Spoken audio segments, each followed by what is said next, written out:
So good morning all of you. Welcome to UPSC परीक्षा. My name is Rohit Kumar.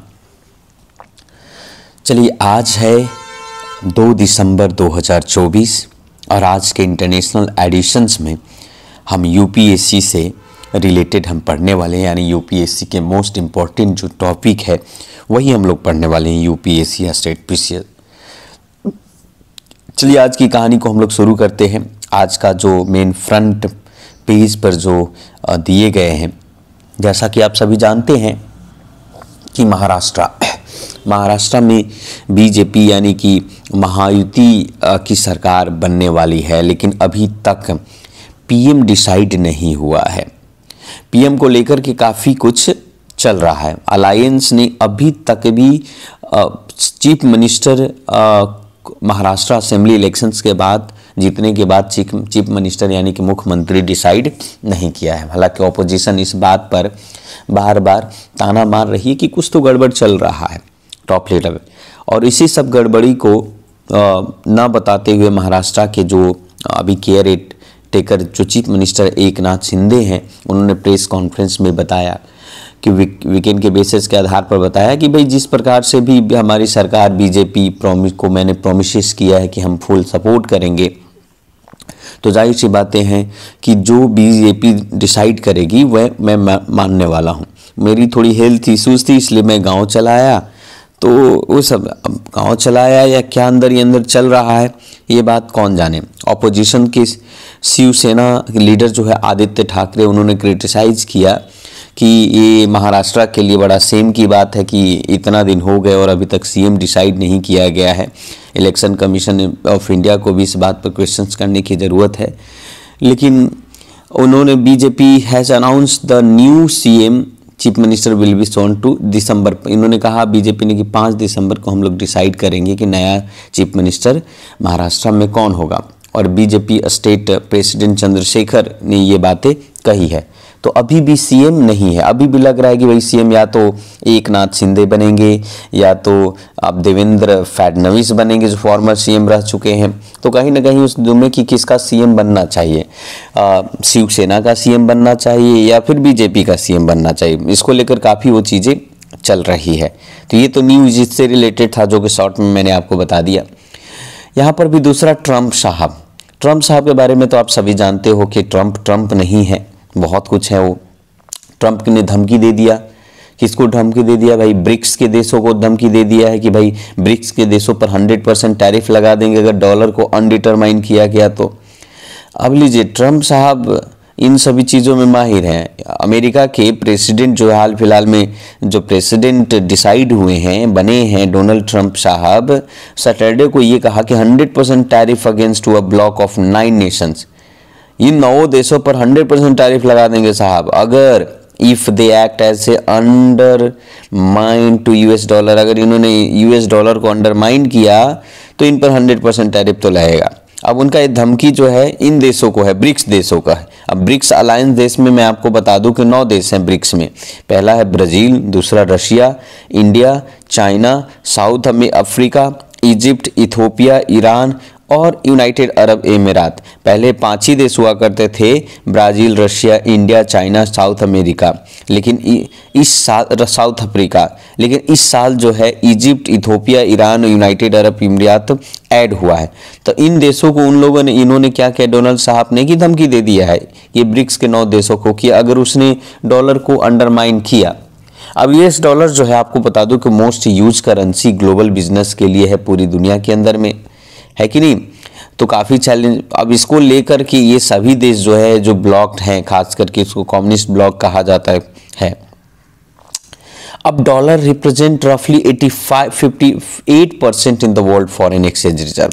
अगर हमारा जो फॉरेन एक्सचेंज है उस फॉरेन एक्सचेंज में करीब 58% जो है उनके खजाने में डॉलर होता है. और फॉरेन एक्सचेंज रिजर्व यानी फॉरेक्स रिजर्व के अंदर में आईएमएफ के अनुसार कहे तो ज़्यादातर मेजर कमोडिटी लाइक जो है ऑयल, जो आज भी प्राइमरी डॉलर से ही खरीदे जाते और बेचे जाते हैं.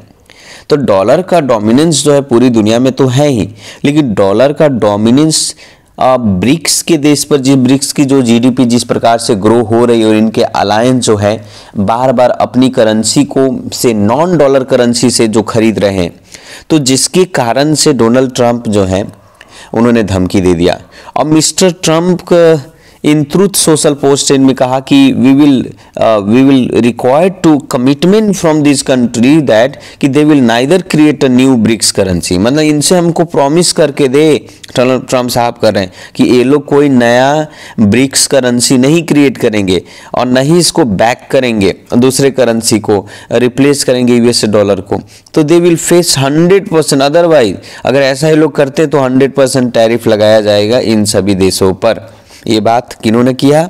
डोनाल्ड ट्रंप साहब बोल रहे हैं इनको कि good bye to selling in to wonderful US economy के अंदर में। अब रशिया का क्या स्टैंड है आप देख लीजिए। रशिया और अमेरिका के बीच में आप टॉम एंड जेरी वाला चलता ही आप सबको पता होगा। तो ब्रिक्स समिट में अक्टूबर में रशिया के प्रेसिडेंट जो है व्लादिमीर पुतिन ने एक्यूज किया कि इन पर यूएस जो है डॉलर को ऐसे वेपनिंग की तरह यूज करता है और it's describe it's is a big mistake. So it is not us कि who refuse to use the dollar, ये सिर्फ मेरे लिए नहीं है जिस हम लोगों ने जो डॉलर को रिफ्यूज किया है। और if they don't to let us to work and what can we do, हम लोग क्या कर सकते हैं। तो इन्होंने ऑल्टरनेटिव सर्च कर रहे हैं लोग कि भाई डॉलर के अलावा भी क्या यूज किया। बात सही बात है, डॉलर के अलावा यूज है। आपको बता दो कि रशिया में सैंक्शन लगा दिया है। Russia specially creation of new payment system create कर रहा है, खास करके क्योंकि अभी तो बैंक मैसेजिंग नेटवर्क के लिए स्विफ्ट यूज करता है। अब स्विफ्ट यूज होने नहीं दिया जा रहा है क्योंकि वेस्टर्न सैंक्शन लगाए गए हैं।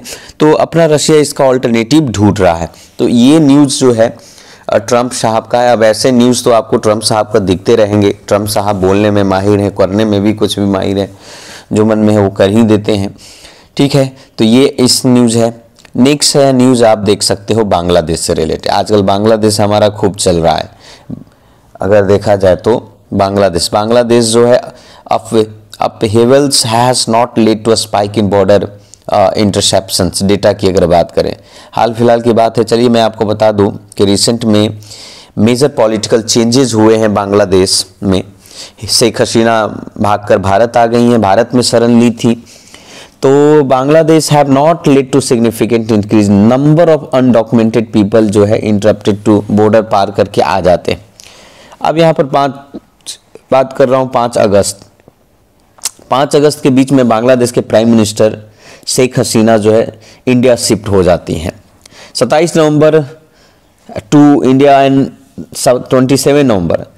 अब है यहाँ पर है कि करीब 1393 पीपल फ्रॉम बांग्लादेश से apprehended along with the international border के साथ साथ आया।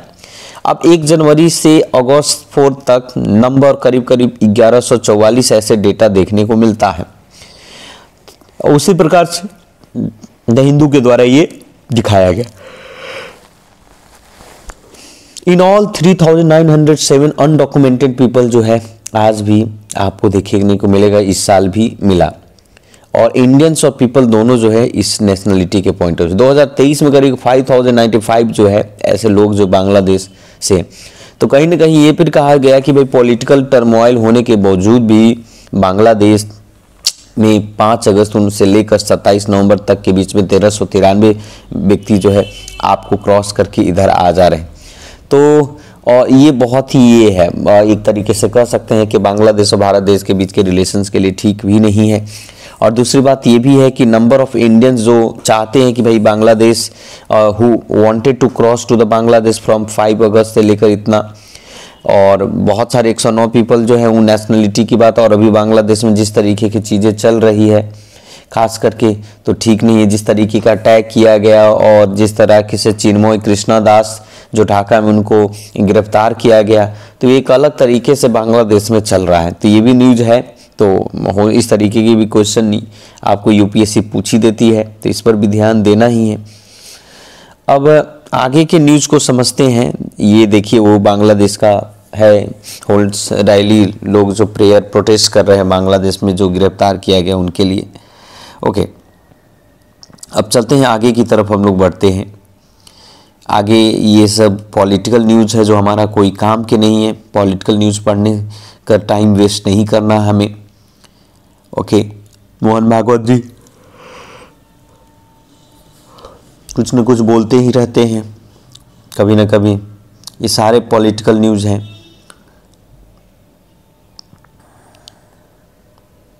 तो अब हम लोग एडिटोरियल वाले सेक्शन पर हम लोग चलेंगे। अब ये थोड़ा सा है कि 40 years after Bhopal gas tragedy, Union Carbide toxic wasted to it be removed. तो ये उससे संबंधित था। अब हम बात करते हैं थोड़ा सा मेन इंपॉर्टेंट डेटा की बात करते हैं। चलिए, ये आपका एग्ज़ाम में, आप अपने मेंस एग्ज़ाम में लिख सकते हैं। न्यू HIV इन्फेक्शंस डिक्लाइन हुआ है 44% इन 2023 में 44% डिक्लाइन हुआ है। और एड्स रिलेटेड डेथ जो है 79% डाउन हुए हैं, ये नड्डा साहब कह रहे हैं। नड्डा साहब, अब देखिए, अब मैं थोड़ा सा इस डेटा को बताने जा रहा हूँ। इंडिया की अगर हम बात करें HIV एपिडेमिक, भारत की अगर हम बात करें, लो लेवल ओवर इस साल का रहा है। न्यू इन्फेक्शन जो है 2023 तक ऑलमोस्ट 44% जो है कम हुए हैं 2010 से। फिर while AIDS related death decline हुआ 79%। Union health minister JP Nadda साहब ने इवेंट में कहा है कि वर्ल्ड हेल्थ एड्स दिवस के अवसर पर। अब यहाँ पर ये डेटा रिलीज किया गया है। मिनिस्ट्री ने ये इस बात पर कहा कि HIV जो प्रेवलेंस है एडल्ट में खास करके, वो लगातार बढ़ते जा रहे थे, खास करके 2-3 राज्यों में, मिजोरम, नागालैंड, ये क्लोजली, उसके बाद मणिपुर। मिजोरम, नागालैंड और मणिपुर ये खास करके नॉर्थ ईस्ट राज्यों में बहुत तेज़ी से बढ़ रहे थे। और फर्दर राइजिंग ट्रेंड इन पंजाब में भी था, इसके पॉइंट ऑफ व्यू से देखा जाए। ये हाई अमोंग और हाई रिस्क ग्रुप था, खास करके ये ज़्यादातर उनमें था women sex worker, transgender people और ट्रकर्स कह सकते हैं, जो ट्रक चलाने, और माइग्रेंट्स में ये चीज़ें देखने को मिल रहा था। अब अकॉर्डिंग टू, अगर हम बात करेंगे HIV बर्डन एस्टिमेशन रिपोर्ट की बात करेंगे, तो एविडेंस का लेवल, जो ट्रेंड ऑफ HIV एपिडेमिक्स है, आंध्र प्रदेश, कर्नाटका, तेलंगाना, ये एडल्ट प्रिवलेंस हायर था 0.4%, थोड़ा सा ज़्यादा था प्रिवलेंस की अगर हम बात करेंगे। नेशनल प्रिवलेंस स्टैंड से 0.2% से ज़्यादा था 0.4%। ऐसा भी कहा जा रहा है कि भाई इस रिपोर्ट में कहता है इवन लो प्रिवलेंस के बावजूद India still had estimated 25.44 lakh people living with the HIV इन 2023 में करीब 25.44 लाख लोग अभी भी HIV के साथ जी रहे हैं, जिनमें से वीमेन जो हैं, जिनकी एज +15+ अकाउंटेंट है, 44% महिलाएं हैं जिनकी उम्र 15% से ऊपर है, जबकि while nearly 3% cases were among to children, बच्चों में भी ये चीज़ें देखने को मिला। साथ साथ में इसमें ये भी कहा, मध्य प्रदेश में संडे में जो फंक्शन हुआ, मिनिस्ट्री ने ये कहा कि India in the past adopted 1990 target का कॉम्बाइंटी एड्स है आपका 90% केसेज एड्स इन कंट्री क्या हो जाएगा, उसको ख़त्म किया जाएगा। 90% को आइडेंटिफाई किया जाएगा पीपल विद द, आप कह सकते ART के थ्रू, एंटी रेट्रोवायरल्स थेरेपी के थ्रू, एंड हैव कह सकते कि वायरल लोड सप्रेस किए जाएंगे 90% ऑफ द 99। साथ में उन्होंने कहा कि भाई लेटर बाद में 95% ये हम लोग करेंगे। 81% people AIDS has been identify किए गए हैं, 88% जो है उनको ART दिया गया है वायरल लोड्स, और 97% सप्रेस किया गया है। तो ये इस पर डेटा उन्होंने जारी किया था, एड्स से रिलेटेड ये बातें थी। नेक्स्ट जो है हमारे पास जो न्यूज़ है, वो न्यूज़ है आपका central working on national policy documents on the female labour forces participation को लेकर। फीमेल लेबर फोर्सेस पार्टिसिपेशन को लेकर कि महिलाओं का क्या पार्टिसिपेशन हैं, इसको लेकर की भी है। केंद्र सरकार जो है जल्द ही एक नेशनल पॉलिसी ऑफ डॉक्यूमेंट्स बनाने वाली है फीमेल लेबर फोर्स पार्टिसिपेशन, खास करके वो फोकस करेगी आपका कि एटमॉस्फेयर कैसा उनका है, जीवन कैसा है, खास करके केयर इकोनॉमी का स्ट्रक्चर तैयार करेगी, है ना, महिलाओं के लिए केयर स्ट्रक्चर तैयार करेगी। अब आपको समझना होगा, मैं आपको बता दूं कि यहाँ पर केयर इकोनॉमी क्या होता है। यूपीएससी ने क्वेश्चन भी मेंस में पूछा था कि what is a care economy. So care economy is a sector of economic activity related to provision of care, both paid or unpaid, for present and future population। जाहिर सी बात है, mummy जो हमारे लिए खाना बनाती है, मम्मी जो है बच्चों को पालन पोषण करती है, क्लीनिंग करती है, हेल्थ केयर, एजुकेशन, हर तरीके की केयर, पर्सनल से डोमेस्टिक सर्विसेज करती है। क्या उनको किसी भी प्रकार का पेमेंट और पैसा मिलता है? लेकिन ये भी तो इकोनॉमी का पार्ट है। तो केयर इकोनॉमी एक ऐसा इकोनॉमिक एक्टिविटी का सेक्टर है जहां पर पेड और अनपेड, प्रेजेंट और फ्यूचर दोनों में ऐसी जनसंख्या जो काम कर रहे हैं। इसमें डायरेक्ट केयर है, जैसे फीडिंग और बेबी, बच्चों को खाना खिलाना, as well as indirect care में जैसे cooking, cleaning, health care, education, आपका इस तरीके के पर्सनल और डोमेस्टिक में आपका। अभी जो अब हम बात करें कि वर्ल्ड बैंक की रिपोर्ट के अनुसार से जो women face and sharp drop in their labour forces participation में भारत में पोस्ट मैरिजेस के बाद देखने को मिला। अकॉर्डिंग टू रिपोर्ट के आधार से एस्टिमेट किया जा रहा है कि India post marriage female employment rate 12% के साथ नीचे ड्रॉप कर रहा है। 1/3 ऑफ द फीमेल जो है प्री मैरिटल एम्प्लॉयमेंट रेट से एब्सेंस ऑफ द चिल्ड्रन, यानी कि शादी से पहले वो जॉब कर रही थी लेकिन शादी के बाद उनको जॉब भी छोड़ना पड़ता है बिकॉज ऑफ केयर इकोनॉमी, यानी कि बच्चों को देखभाल करना, उनकी सारी जिम्मेदारियां। तो वन ऑफ द इनिशिएटिव है, एक्सप्लोर है कि भाई कोर स्किलिंग के पैकेज के बेस के आधार पर उनके लिए भी इस इकोनॉमी का पार्ट बनाया जाए। National rural employment guarantee scheme, MNREGA जैसे कामों में कभी कभी फैसिलिटेट किया जाए। Ministry of women and child development already to runs to the Palna scheme, है ना, पलना स्कीम या नेशनल प्रोग्राम फॉर, आप कह सकते हैं कि आंगनबाड़ी कम क्रेंच, जिसमें which provide day care facility for the childrens for working parents. तो ये जो पालन कर सकते हैं या पालन कर सकते हैं, पालन स्कीम्स के माध्यम से नेशनल प्रोग्राम ऑफ आंगनबाड़ी में ये कहा गया है कि भाई केयर फैसिलिटी प्रोवाइड किया जाएगा उन पेरेंट्स के लिए जो काम काज करते हैं। टोटल 1000 आंगनबाड़ी क्रीच बनाए जाएंगे, ऑपरेशंस किए जाएंगे ताकि वो महिलाएं जो है काम धंधा न छोड़े और अपने बच्चों के को वहाँ पर आंगनबाड़ी में वो करके अपना काम में वो कर सके। तो इससे रिलेटेड है आपका, सही बात है। अब आगे का मोस्ट इंपॉर्टेंट एक एडिटोरियल है जिसकी चर्चा करेंगे। Research security should be a national priority. Research security should be a national priorities. अब चलिए इसकी कहानी को हम लोग समझते हैं, ये क्या है। आप कह सकते हैं सुरेश कुमार नामदेव ने लिखा है, सीनियर रिसर्च एनालिटिक्स है Indian institute of science of Bengaluru में। साथ साथ में मोमिता कोलोए भी हैं उन्हीं प्रकार से। अब यहाँ पर आप समझिएगा इस आर्टिकल में क्या कहा गया है कि भारत जैसा कि इंडिया, जैसे हम लोग एज इंडिया का एम है, भारत का एम है कि 2047 तक India will become a developed country, यानी हम एक विकसित देश बन जाएंगे, सरकार का ऐसा दावा है ना। तो लेकिन साहब गवर्नमेंट ने कहा कि भाई भारत जो है डेवलप्ड बन जाएगा, लेकिन बिल्कुल बनेगा, लेकिन इसको डेवलपमेंट बनाने में कहीं ना कहीं साइंस एंड टेक्नोलॉजी स्ट्रैटेजी का पार्ट होगा, तब तो इस तरीके के सेक्टर बहुत तेजी से एम्फेसाइज करना होगा, तभी तो पॉसिबल है।